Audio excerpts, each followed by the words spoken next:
Hello, everybody. Last summer, my classmates and I studied abroad in South Africa. Now, I've never been out of the country before, so I didn't know what to expect, but I must say we saw some pretty cool things. More importantly, though, we were sent there to document a serious issue that has been causing problems for South Africans for over 10 years. Problems that seem to make all the beauty in this place an illusion.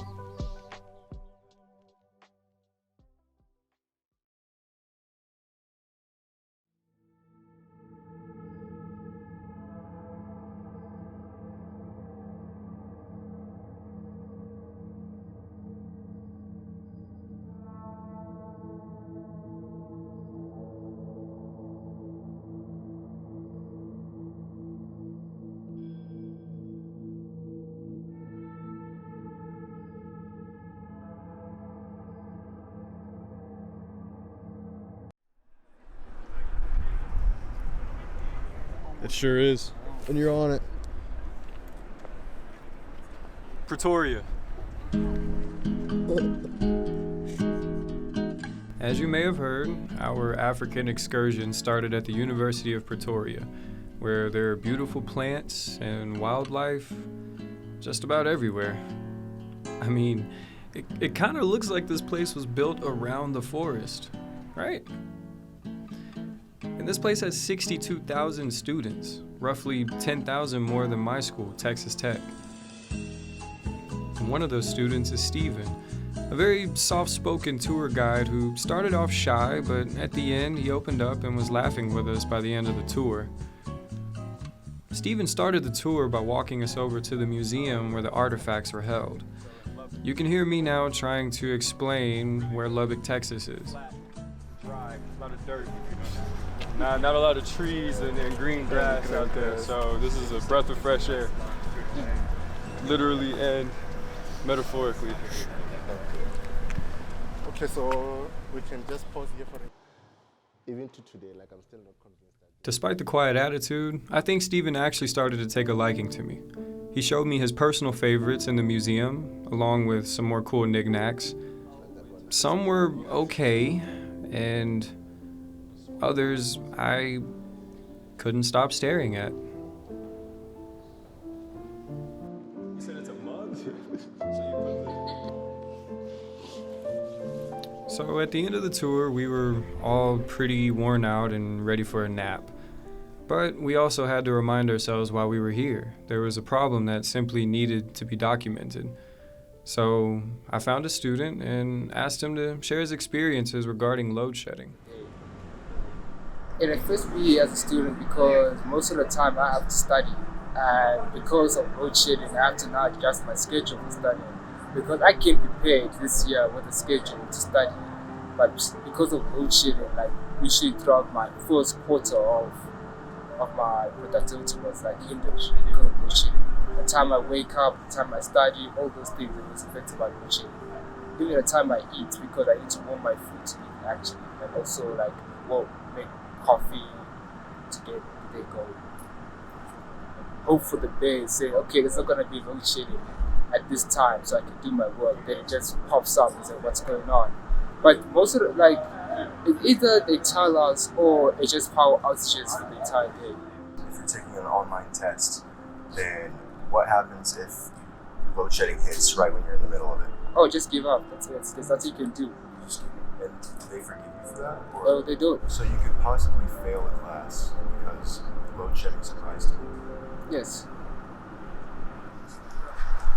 Because I was able to fit something.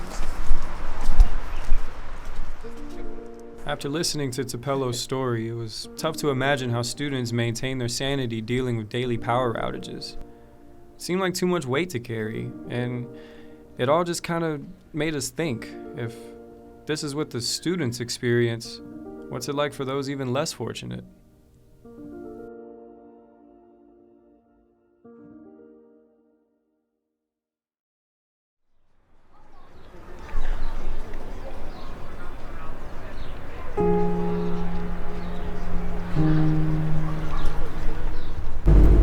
Now, this entire day was incredible. It was very eye-opening, and it kind of left us all in a state of disbelief, looking at how everybody lived and their obstacles in any given day. We were extremely, and I mean extremely lucky to have a guide like Tato to drive us around and show us the township that he knew so well.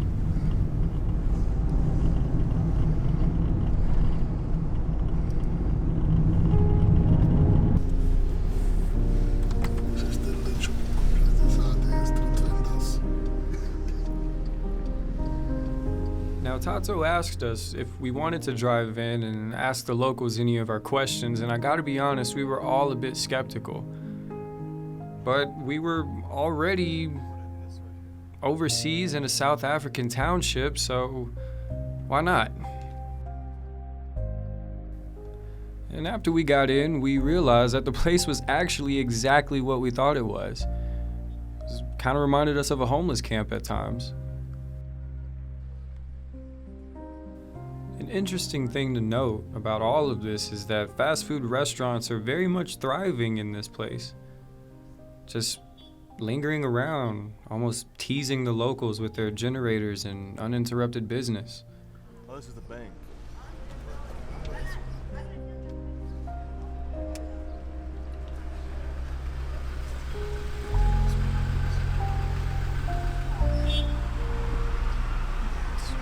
Really ironic when something that was made to solve problems ends up just making everything more difficult. After Tato got us in, he helped to bridge the language gap a bit and kind of get the ball rolling on our questions.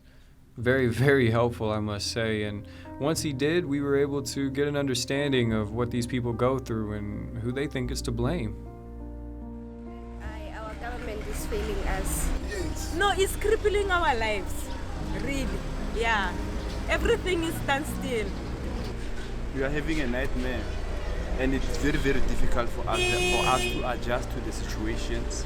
Some people can go days and weeks without water and electricity. Per day, I usually have 6 hours of light. Future of South Africa is going down.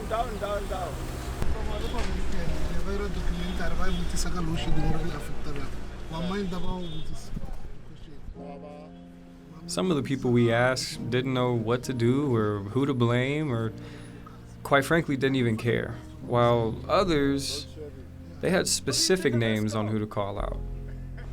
So who's to blame? Is it Eskom or is it the ANC? ANC. Yeah. Yeah.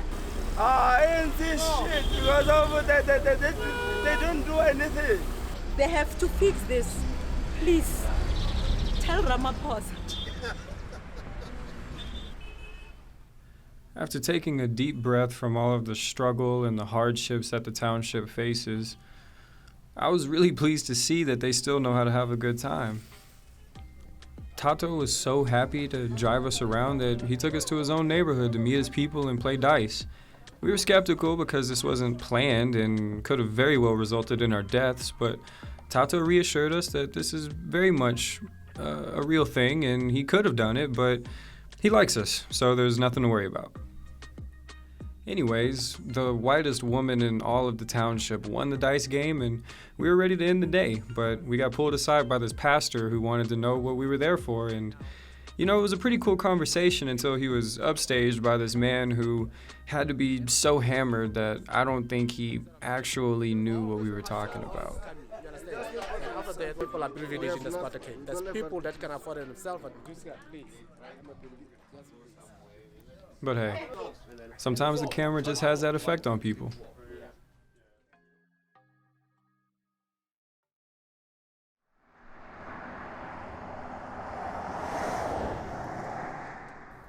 With so much uncertainty, we needed answers, but we didn't know where to go. We couldn't expect to get straight answers from politicians, so we needed to find people who could offer clarity without the fluff. That's what landed us here. So we get in and immediately get into dress code. And I gotta say, I think the green was a nice touch. After taking a nice look around and receiving lectures on rare earth minerals and playing with the local magnetite, I was excited to get the interview process going. We found 2 employees of the mine and were able to give them a platform to let them ventilate. South Africa is going down. This is a very scary matter, but it's going down. Considering the way we are running, from the government perspective, I don't think we have got great leaders who takes care of South Africans. I think the energy crisis, it's not based on the resource, because we really have a lot of coal. And now I think the problem or the issues is with our power stations. So it's more beyond the geologist capacity. Geologists have done their work. They've showed us where to find the resource, because most of our coal fields are in Wheatbank and also KZN. So the resource is there, so geologists can't do anything. It's all about people in power station to actually bring up some solution. So who do you blame for load shedding? Whom do I blame for load shedding? Okay, I blame our politicians. I think it's more fueled by politics, because there's a lot of corruption happening in our power station. So what happens is, when you're generating electricity, you need a specific, I think they're using between 18 to 20 CV of coal. This is the quality of coal. But what is happening with power station, we have people who are submitting between 11 and 15 CV or calorific value. So when you feed it, it's like stone, or it's like shale, almost like stone. Hearing their perspectives definitely helped, and it was refreshing, actually. It seemed that they didn't have a precise solution, yet they had ideas on how to make the place better. Although they might have disagreed a little bit at times. They must allow the grid to collapse, and then they can restart the process from scratch. I'm a geologist at Einfeld. I don't think we can afford, as a country, a grid collapse, because it's going to damage. Already we've got an economic growth of about 0.4 per quarter, which is basically, it's like zero. Our economy is not doing very well. So imagine if we had to shut down the electricity of this country. It's gonna have a negative impact. Because South Africa, we don't really need a lot of energy. We're looking at about 34,000 megawatts as compared to other developed countries where it's like giga.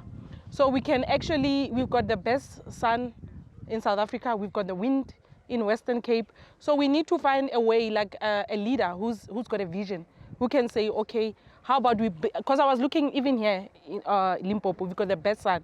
We can build solar panels. You know what I did?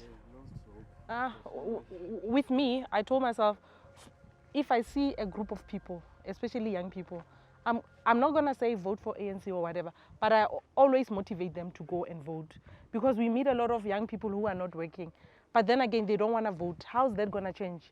So what I do, I normally tell people, you must go and vote. I don't care who you vote for, but just go and vote, please. We really need change.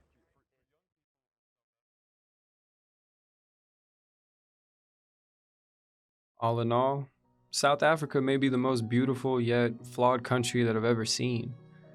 It kind of reminds me of home. However, if there's one thing to take away from this experience, this life is crazy, it's unbalanced and unfair, but it is what you make it. And the people of South Africa have helped me to understand and embrace that attitude and to carry it with me everywhere, even at the darkest of times.